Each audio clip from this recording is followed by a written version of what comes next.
Everything started from me not wanting to feel like I was an afterthought. I wanted to build a brand where no one felt like that as well too. A lot of these beauty brands, they're going straight for the inclusive route, which is great, and that's a part of our mission, but we're targeting the main pain point that beauty has never paid attention to, and that's dark skinned women like myself. I'm never willing to compromise the quality of a product just to rush it out.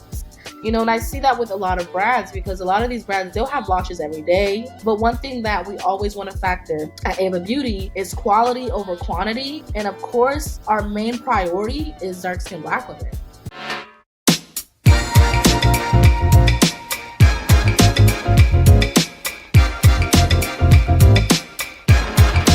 Welcome to the Omi Show, where we bring you authentic insight into the world of finance, pop culture, tech, and business news. Today, we are honored to introduce my audience to Francisco Francois, a driven entrepreneur, passionate cosmetologist, and beauty enthusiast. In 2018, y'all heard it right, 2018, she's been in these streets for a minute. Francisca embarked on a transformative journey that led to her creating Aeva Beauty, an inclusive Black-owned beauty and beauty brand dedicated to catering to dark-skinned Black women, with a mission to empower women to confidently express their unique beauty. Aeva Beauty stands at the intersection of empowerment and extraordinary beauty, ensuring that dark-skinned Black women no longer feel like an afterthought in the beauty industry. Join us as we delve in to Francisca's inspiring journey right now and her vision for Aeva Beauty. Welcome to the show, Francisca. Thank you so much for having me. It's a pleasure to be on the show. Yeah, so I'm excited. I want to hear. I heard that this is transformative was a word in your bio. So I'm really curious. You could be doing anything in the world right now. You could be selling the seven seas. You could be climbing the highest mountain. You could be, somewhere fishing in the middle of the ocean. Why did you decide to launch Aeva Beauty? Tell us about that transformation. Of course. As someone who's always been passionate about the beauty industry and just growing up as a dark skinned child in South Florida where colorism was very much real, I struggled just finding my space, especially being, new to the culture because I'm also Haitian. And also, like, going to school, being teased for my complexion, and then finding this passion for beauty, and then realizing still, I'm still considered as an afterthought, especially in an industry that I was super passionate about. So that was very frustrating for me. And for a long time, I waited for a solution from these beauty brands. And at some point, I just got frustrated of waiting for them to do something, and I became the solution for myself. So I talked a little bit about how, everybody is, not everybody, but a lot of people are doing this now. A lot of the big brands are doing it. A lot of the, smaller brands are coming out for it specifically. How does that feel for you in terms of does it make you a little nervous about competition? Do you feel like you have to stay on your toes and keep evolving? How is that working for you? Well, that's a great question because I definitely do see the spark of different beauty brands that launch every day. Like literally that's what it is now. Every single day it's like a good amount of new beauty brands from skincare to hair care and of course to makeup. But one thing that I've realized within the years of building Ava Beauty is the mission that we're on is truly diving into transformating beauty for dark skinned women, right? And no one's talking about that. A lot of these beauty brands, they're launching, they're going straight for the inclusive route, which is great. And that's a part of our mission. But we're targeting the main pain point that beauty has never paid attention to, and that's dark skinned women like myself. So of course there's always going to be competition, there's always going to be different conversations, and as any business we still have to be on our tippy toes to evolve. But whenever I see the spark of new beauty brands, coming out, it just truly makes me dive deeper and talk about that conversation of dark skinned Black women, even beyond the products, right? Like, what does that look like for us in today's society where we're constantly being dragged because we see it every single day, right? So, even on our platforms, we're talking about beauty, we're talking about our products, but we're also diving into a point where we're truly empowering dark skinned Black women as well, too. One of the things I really like about your company is that you started with dark skin and then the palette goes darker. Because I think that's one thing to know is that everybody starts with the super lightest skin, and then the palette goes darker, and there's a place where that dark stops, that color tint stops. And I don't know who decided that's where the color tint needed to start, right? And so I love that you're starting at the darker skin instead of starting at the lighter skin. I think that's one of the things that does make you unique in that sense. Growing up in Haiti, you mentioned being an immigrant. How did your upbringing and cultural background influence your perspectives on beauty? And how does that influence manifest in the products and messaging of Ava Beauty? Of course. Well, also being of a Haitian culture, one thing that I always grew up in is like our products being as natural and like not as much harsh ingredients, right? I'm talking about like, just beauty products that I grew up with where I was sick and I needed to be taken care of and just other stuff, right? So one thing I truly prioritize with my brand is not only are we 100% cruelty free, but when I was a child, especially in my teenage years, I used to have really bad acne. And out of everyone in my family, for some reason, I just happened to be the one who had really bad acne, not knowing the cause of it and everything. And I would try all these different beauty products, which would lead to flare ups, right? Which wasn't any benefit to me using the products. So I knew starting Ava Beauty, I needed to have products within my brand that were acne skin prone and that didn't have harsh ingredients. So I definitely take those elements within my culture and bring that to Ava Beauty, right? Just making sure that our products are not harsh and that anyone who picks them up can use them. So do you work with a chemist around formulation? Were you like starting my kitchen kind of thing? Like tell us a little bit about the journey of developing the products. So definitely the girl that was starting in her kitchen when I first launched like my first set of product, which the first product I ever launched was our golden hour highlighter, and it was literally a product that truly catered 100% to dark skinned black women because I could not find a highlighter, I kid you not, for as long as I've been in beauty that catered to me, and I would have to use like eyeshadow or the most weird makeup just to make it work. So I started mixing that formula literally in when I was living in Georgia and my bedroom and just finding my way. And then little by little, you start to learn more about the industry. You start learning more about, beauty professionals that can actually help you create that vision. So since then we've been able to like, partner up with like, different people to bring different products to life. But just as any founder, you start with very little, right? And you use what you have to bring that vision to life. And that definitely was how I started. That sounds good. How do you stay informed about emerging beauty trends, and how does Ava Beauty adapt these trends while maintaining its core values? So one thing I do love about the beauty industry is we're ever evolving, right? And that kind of inspires even just the name of Ava Beauty. But one of the ways that I stay, intact with like, beauty trends is just, seeing what's going on, but also what can we use to leverage to kind of continue tapping more into our brand mission. So of course, like, with these social media platforms, there's always a new makeup trend and stuff like that. I'm very big on us creating like, very unique content catered to us. So that means me behind the camera creating content from these trends, having my team hop on and create content from these trends. So we're just honestly all the time just like on our phones seeing what's going on, and we're having these conversations in our meetings like, hey, is this something we feel like Ava Beauty can be a part of that can amplify our mission? What has been some of your bigger challenges, and then what are some of your bigger successes with Ava Beauty? Of course. I mean, one of the biggest challenges that will I will always face is just being a dark skinned black woman, right? Because even when I walk into a room, not everyone looks like me. And especially coming behind a culture where I'm also Haitian. So I feel like I constantly have to prove to people why I deserve to be here or why does Ava Beauty deserve that opportunity. And why it may take like, the next person like a minute or two to do that. For me, it takes me maybe 10 minutes just to have this person believe in my vision. So as black women in general, and then also when it comes to like, raising capital and stuff, that's something that we all face. And it's very disappointing still that, we still don't receive like even 1% of capital as black women. But of course, like, with me, I feel like my mission of what I'm doing for Ava Beauty, especially just seeing the future, just truly keeps me going because there's been times as entrepreneurship where I feel like giving up. But then I look back at what my customers are saying about how much they're loving the product. And I look back at what we've been able to do for the community, and it just keeps me going. What kind of stories have you heard? Right, I see that one of the key things that you're focused on is empowerment as well, through the product. And I think that I can see that happening through the availability of a company like you, right? Like people knowing that there's somebody thinking about them in this way. What kind of stories have you heard? I'm curious.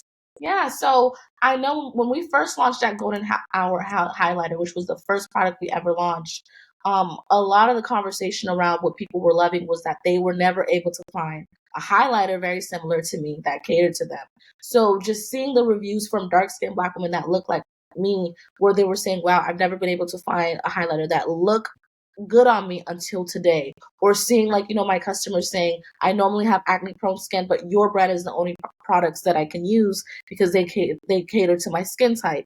um and just seeing like how far people go beyond, especially just letting us know how our brand has empowered them, because even on our social media platforms, like I said, we're going beyond just beauty. Like, we're empowering women to know that they've always been that girl, and that they can show up as her no matter if you're, of course, we always want to empower Black women, but that's us pulling back into that inclusion, because everything started for me not wanting to feel like I was an afterthought. So I wanted to build a brand where no one felt like that as well too. So we have tons of reviews where people are loving like our glosses. What they love most is the thought given into our formulation and the consistency of the quality of our products and how it truly caters to them. I can guarantee, like, anyone who picks up our products, it will look good on them.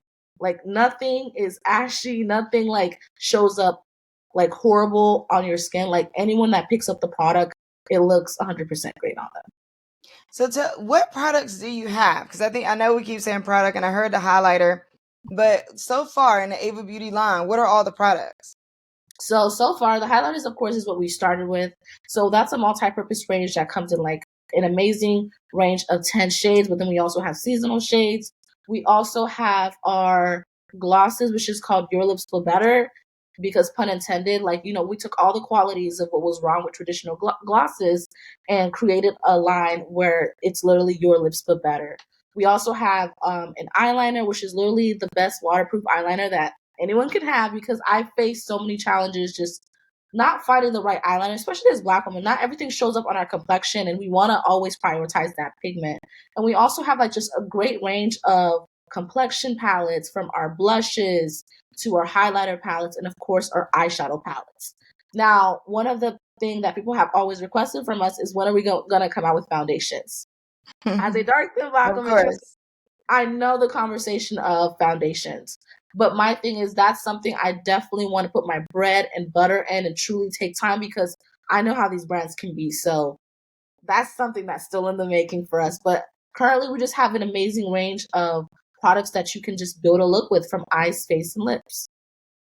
What what have you learned about skin? Because I can imagine that, like, yes, there's your skin tone, Mm-hmm. but there's so many shades. And I think this is what the sort of idea behind some of the brands that have not created more shades, which is that's why I love that you start at the darker shade versus starting at the light shade and then having to sell all the light shades and all the dark shades. But skin can have so many undertones. And Exactly. so I'm curious from you, like, what have you learned about skin and about tone or melanin, like, since you've been on this journey? Of course. I think you hit it on the spot. Undertones, right? A lot of people don't realize, as Black women, we come in so many different ranges, but we also come in so many different undertones. A lot of the times when these brands are creating products, they only think that we come in this one orange undertone, right? But even for myself, sometimes I have a red undertone, sometimes it's more deep orange. And that really does plays into the reason why a lot of these brands, when they release products and then we try, it looks ashy on us, because they're not factoring our undertone in mind when creating those products. So for me, being of a dark skinned Black woman and knowing what my customers look like and how we may be dark skinned, but we all look different, I always factor that in mind. So there's undertone, there's, your skin type. So some people have combination skin, oily skin, or dry skin. And when it comes to like even just applying makeup, you have to keep those kind of things in mind, right? Because if you have oily skin, why would you try on a product that is oily skin prone? There's no benefit for you in that, right? So with our products, we truly prioritize that, regardless your undertone, your skin type, and of course, like the heaviness of the product, because that plays a huge part. Like, I hate Mm. feeling makeup on my face. Like, I want you to see the vision, but I don't need to feel the vision. So that's something we always prioritize too. Like, we're prioritizing like the most pigmented products, but also it doesn't have to be heavy on your face as well too. How do you, I mean, because I can imagine that there's so much need out there, so much need, so many shades. How do you stay away from trying to cater to every shade and every person or and really sticking to your guns? Like I heard you on like people are like, hey, you create foundation. It's interesting because at Black Girl Ventures, we don't necessarily have at this moment like a startup program. I mean, like, well, we have an HBCU program that's an accelerator, but we don't have a general, hey, you're just starting up, here's a program for you, right? And people always say, like, why don't y'all do startup? Why don't y'all create like a business one-on-one? And why don't you? And then I say to myself, but why would we do that? There's like so many people who have startup programs that you can be a part of that are free or, whatever. Now, but people, you know what people will say? Yeah, but we want it from y'all. So it's like, so what people are, when I hear you say like people are asking for the foundation, you're like, not yet. What I'm hearing you say is people are like, yeah, we like all those other people that got foundation, but we want it from you. How do you stick to your guns on what your company is ready for? Well, thank you so much for asking me that because, like, like how you shared with Black Girl Ventures, when it comes to when we create products and stuff, I'm never willing to compromise the quality of a product just to rush it out. And I see that with a lot of brands because a lot of these brands, they'll have launches every day, every week. But one thing that we always want to factor at Aeva Beauty is quality over quantity. And of course, our main priority is dark skinned Black women. So whenever I'm creating a product, if it's not hitting those milestones where it's quality and it caters to dark skinned Black women, I'm not pushing it because that goes against our mission and what we're building. So I think like, with you asking like, how do I stick to it? It's just knowing why did I start? Like what would be the purpose of me launching this product if it's not checking out the status quo of why I would want to launch it? Yeah, no, I think that's right. And that's a lesson for everybody out there because there's been times when I'm listening to someone's pitch and they'll say, well, we introduced this new product because we heard from our customers that they wanted it. And I'm like, but is it selling? And they're like, no. Because customers will tell you everything they want. You know what I mean? You have to be keen on what your sort of testing of the market is, what your sort of like, the way that you want your company to flow and grow revenue. You also got to not just launch, but you have to actually what happens after the launch. After the launch, you have to really put a concentration on how long you're going to put your promotion cycle, what that customer acquisition cycle is going to be like, all of that. It's not just launch, And so you got to really put some emphasis on it. Go ahead. I did also want to add as well too, like, when I think about that as well, like we go through the process. Of course, we always want to listen to the customer's feedback, but then we also do industry feedback. Like, what is everyone else saying? What are these other brands doing, and how can we do it better, right? Perfect example is we recently launched our cream blush collection called the It Girl Collection. It's a love letter to Black women. There was a lot of controversy on TikTok because one of our videos went viral, and some people, because that's always the end of social media, saying like, why isn't this video made for everybody? Well, not everybody has a problem of finding products that caters to them. Dark skinned Black women are the one who face this issue. So it's like with me, I'm very big on standing on business and standing on my brand because not everyone has to experience what we have to experience as dark skinned Black women. So they won't understand it. That's okay. The conversation isn't for them. But I know when I'm talking, the people that I'm talking to, they will understand what we're talking about and they can relate to my brand. And those are the people that I'm trying to target. I love that. And I love sticking to your guns on the people that I'm talking to. So key for those out there learning, like the people I'm talking to, they're listening to me. If they unsubscribe, they are not your tribe. That is my motto. Okay. Last question for you. How do you, what are some key tactics in 1 minute that you use to keep your customer acquisition costs down? The cost that it takes to acquire a customer. What are some key tactics that you use to keep it down? Okay. So a few things that we do is we definitely leverage social media. Social media is a free platform for all of us to use, but not everyone knows how to leverage it. So we're posting on multiple platforms. We're posting on TikTok. Definitely social media for sure is a great way to keep your customer acquisition costs down.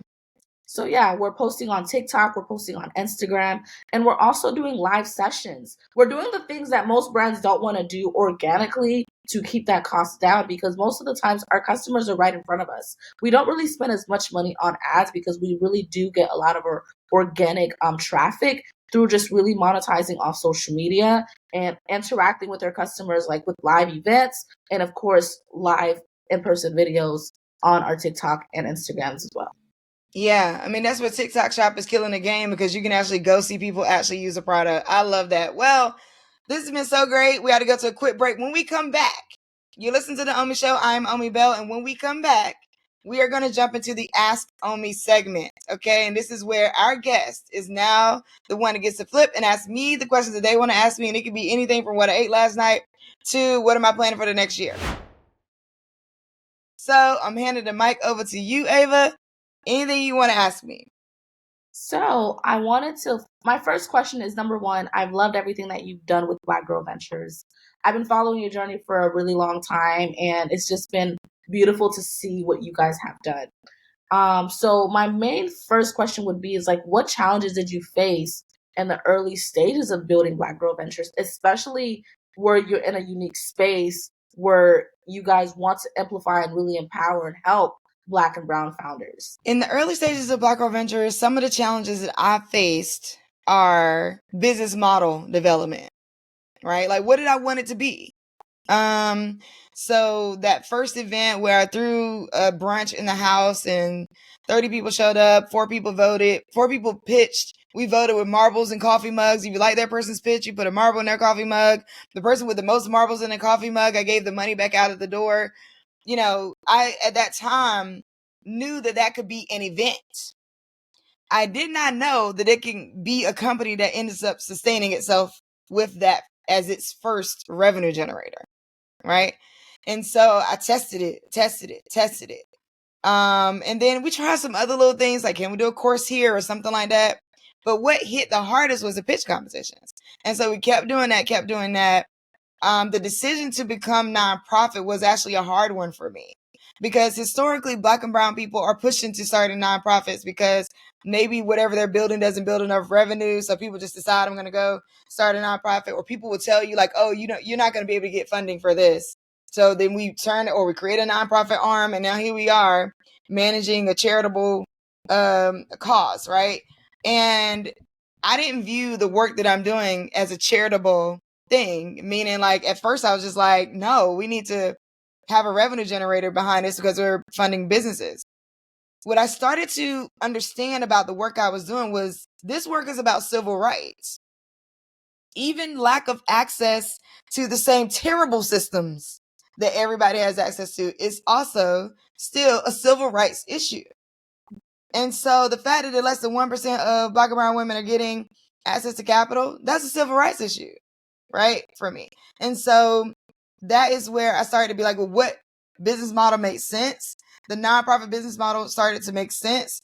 And then we started rocking and rolling. So I would say business model development, which is a key part that all business owners have to go through. Access to capital. It's interesting because I did face access to capital challenges in my business before Black Girl Ventures, which is a product-based business. I faced access to capital challenges there. When it came to Black Girl Ventures, I think I was so busy trying to figure out how to do it the best that I don't know that I could say the challenge was access to capital, because I was getting all the free venues, free. I was just, hey, partner. Like that was my whole thing. So access to capital as we began to grow would be like, I got to figure out a rhythm of how we get capital in. And the access to capital challenge for me at that point was network. And so I think that like when we say in general access to capital, people always think about the money side. This was really me needing access to social capital to make Black Girl Ventures grow.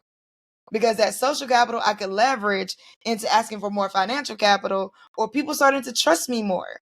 I remember the early days of, philanthropists saying, behind the scenes, like, oh, she's doing a lot. I'd be like, but I'm not doing a lot. I'm just doing Black Girl Ventures, but for however they were seeing it, it may have looked too confusing for them.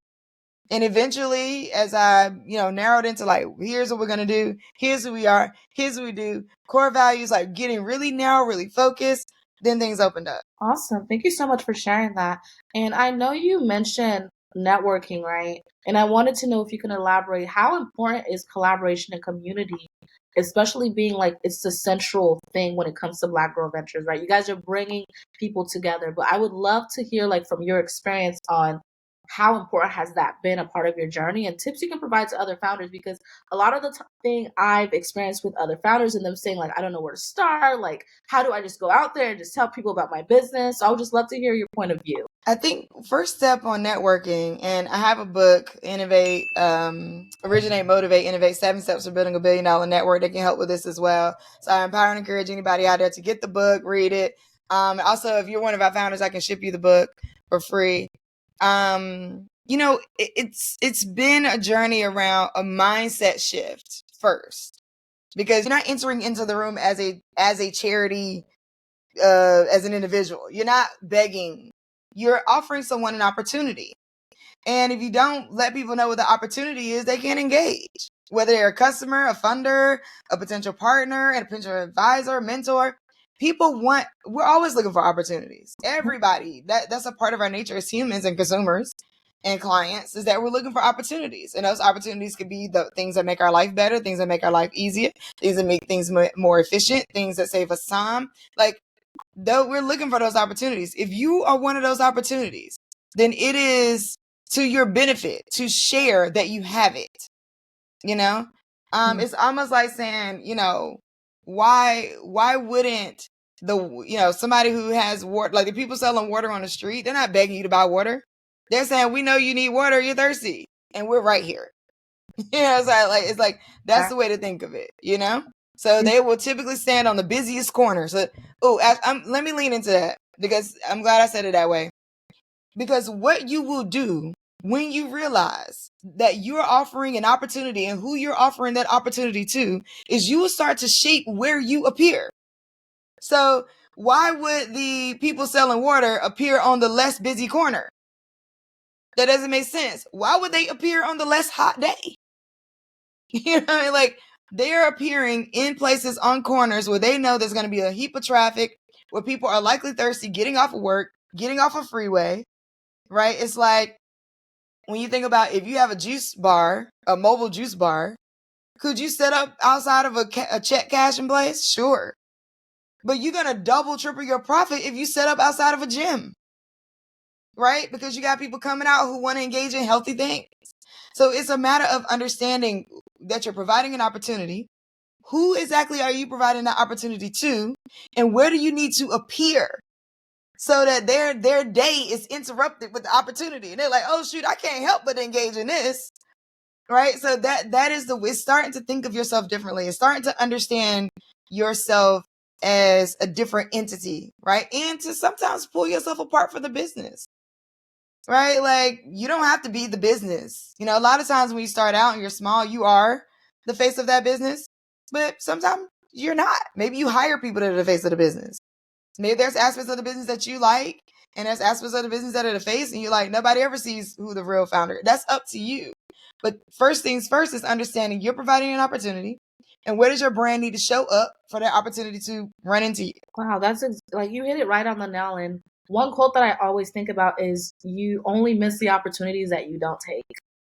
And that gets me together every time I need to go somewhere, like at least you went, you know what I mean? So that's definitely important. And my next question is I absolutely love a founder's story. And I would love to know like what pivotal moment really made you start Black Girl Ventures? Because as entrepreneurs, like some of us want to start a business and we juggle like, I'm gonna do it next year, I'm gonna do it tomorrow. But like what was that pivotal moment that was like, I'm going to do this? Let's get it started. I got laid off twice and I was devastated. I don't get laid off. I got a degree. I'm a good person. I'm a good worker. Laid off. What? And I think prior to me getting laid off the second time, I said to my fiance at that time, I want to start a business. And he did not feel like that was the best thing to do because we were starting a family, that kind of thing. So it was already in me to be like, I want to be an entrepreneur. And I'm glad you asked me that because I shared this. There's so many people out there who deep down, you're not satisfied with any job because you really want to be an entrepreneur, but you're really afraid. I don't recommend it going the way it went for me, which I felt like my back was against the wall, and I made a decision that I'm never going back to work for anybody. I don't care what I got to figure out. Some people feel like they need that though, and that's why people jump off the bridge and try to build build a parachute on the way down. Sometimes people force themselves to take the steps by putting themselves in a space of scarcity. That wasn't necessarily my story. Like, I literally got laid off and was like, forget that. I'm starting a business, broke up with my fiance. That was my rock bottom, where I was like, my life is not going to look, I thought I was about to get married. I have now 3 children. My life is not about to look like anything I thought it was about to look like. And I am devastated, and I don't know what to do about that. And to be honest, I think it was a bit of fight or flight mode. I was like, I ain't got time to sit around and cry about this. I don't have time to be worried about not having. I'm about to figure this out. And I was dedicated to using every inch of expertise I'd ever learned to figure out how to build whatever kind of business that will work. Another thing is, I was just focused on building a business that will work. I wasn't focused on a particular business. And I share that distinction because some people are dead set on whatever they came up with. And they don't want to move from that. So they're like, no, I'm doing this. I'm doing this. I'm doing this. You know, I'm going to make these earrings work. I'm going to make these earrings work. I'm going to make these earrings work. That wasn't me. I was like, if these earrings don't work, we're going to build a necklace. This necklace don't work, we're going to build a bracelet. This bracelet don't work, we're going to build a headband. This headband don't work. Until one of these things pop, I'm building whatever I can build, because what I was clear on is I'm not going back to work for nobody. And I took that sort of rhythm and skill, though, into building Black Girl Ventures, because it was like, if this is going to be my thing, then I got to figure this thing out. This thing, I'm gonna build this thing. This thing is my, so I think when the news came out about Black women not receiving access to capital, I already had the skills. I'd already been doing events before. I'd already been running a business. And so it was me pulling together all that I know. Another example of that is Wikipedia. I heard a talk with the guy that founded Wikipedia, and he said, all I did was use everything that already existed. And so I think that it's important for people to note that take what you already know. Take things that already exist, put them together and build something new, or build something different, and build whatever you want to build. Because I don't care. There can be a million fast food restaurants, but they're still popping up. And that's because people want to eat fast food, right? So you got to look at the opportunity. You got to look at what you're saying you want to stick to and what you want to build. Sometimes you're going to have to pivot when you don't want to. And pivoting actually feels harsh, feels like you failed, feels like, well, I thought this was going to work. Feels like I told everybody it's going to work. Now it's not. So you have to get over those feelings. And, those things take friends, family, shoulders to cry on, therapy, songs, music, dance, what I mean? Whatever you do to work your feelings out, you will be leaning all the way into them on this entrepreneur journey. And I leaned into all of that. You mentioned pivoting, which is so important, because a lot of the times, like you said, some entrepreneurs are so set on something that they don't want to change it when they realize it's not making money or it's not making impact. And as entrepreneurs, it's important for us to pivot, right? So being that, and you also mentioned how a lot of people are scared to walk into entrepreneurship. They hate their jobs, but they don't want to get started. So I want to ask, even during entrepreneurship, we go through these challenges, is there anything that you do differently, or is there anything that you take with yourself when you are going through challenges? Because that's any entrepreneurship. It doesn't matter how successful you are. We all go through those challenging moments. So how do you bounce back when you have to pivot, or when you have to go through something that won't work? That's such a great question. I think for me personally, I have a special dedication to not getting stuck.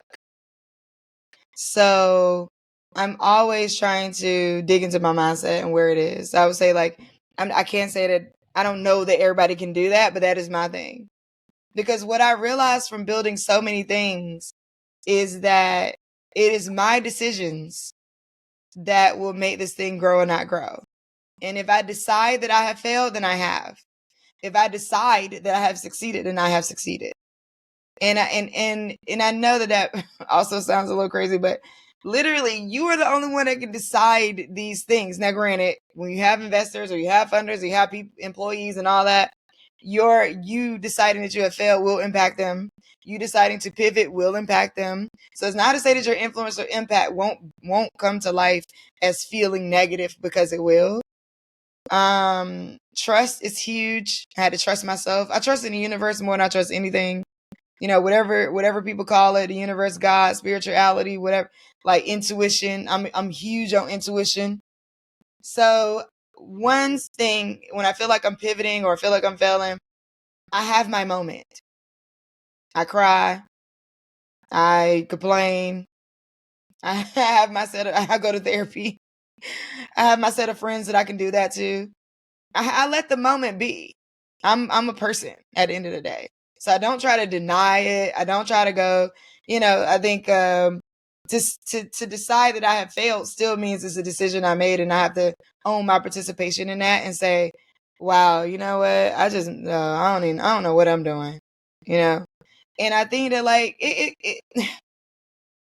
in the dedication before the pivot. So let me because you mentioned something really key, and that is like people don't want to pivot because they're scared, or they don't want to pivot because they're like, no, if I just keep hammering in this one nail, it's going to eventually come in straight. What you have to realize is that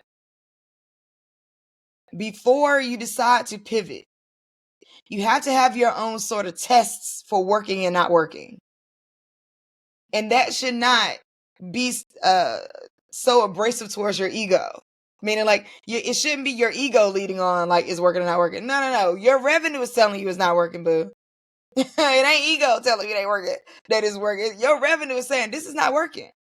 So are you going to do something different? If you're not going to do something different, and you're going to keep hammering away that exact same way, it's not likely that you're going to actually magically produce success. And that's the key. That's the thing that people don't get. It's not likely that you're going to magically. Now, sometimes things take time. So that is checking in with the market, checking in, making sure, like, is it the market? What's causing the failure? Like, you almost become a scientist with your business, because you're like, wait a minute. Okay, my hypothesis was this. Ooh, that really, business is a big science experience. Here's my science experiment. Here's my hypothesis. I thought this would work. Here are my variables. Here are my constants.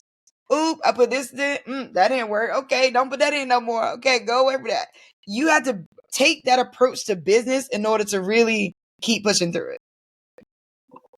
No, that is so true. Like, entrepreneurship is always going to be a roller coaster. So I also definitely wanted to ask, because I know you said when you're going through your challenges, you lead to, friends and family, but did you have any like mentors or people that you looked up to like along your journey that just truly inspired you or empowered you through building Black Girl Ventures? Absolutely, 100%. So Alicia Wilson, she is the head of JP Morgan Chase Philanthropy North America. Is someone that I look up to very strongly, not just because of her roles and titles, which she's always had amazing roles and titles, but I look up to her because of her grace. I look up to her because of her way of understanding the world is intriguing to me, and I adore that about her. And her way of treating people so good that, anybody would do anything for her. And I believe that if you just be a good person, that's important. I will also say that books were my mentors. TED Talks were my mentors. Some people's social media profiles are my mentors. Alex Hormozy is he don't know it, but he's my mentor. You know what I mean? My good friend Dr. Sheena Howard. We bounce things off each other and have for years. So I think that there are these people that I look up to and that I listen to on a regular basis and try to make sure that my day includes them. I think this is a key. Making sure that your day includes the people that you look up to on social media is very important. Being able to hear those consistent voices of the people who you either look up to, because you can't always contact them. Me and Alicia were both busy. I can't always get her on a call and cry to her, but I can see some inspiration she said. I can see some new awards. You just want to be inspired by that. So I think like you nowadays in the age of technology, you control your inspiration as well. And it feels hard to be so in control of everything, to be honest. But just remember that there's people who are my teams that didn't know they were my team. There's people who are my mentors that didn't know they were my mentors. You know, and that could be because either I met with them individually and I didn't meet with them all together. That could be because I just watched their content so much that they drop gems. And these are random people sometimes that I find that drop really good things that I'm like, I'm going to follow you because I need that on a regular basis. Thank you so much for asking me those questions. Those are great. I hope they were helpful for you. Thank you so much for joining me on the show and sharing your journey and all those things. I really appreciate it. I am Omi Bell. It's been an amazing day. Thank you to Francisco Francois, the CEO of Aeva Beauty, for joining us.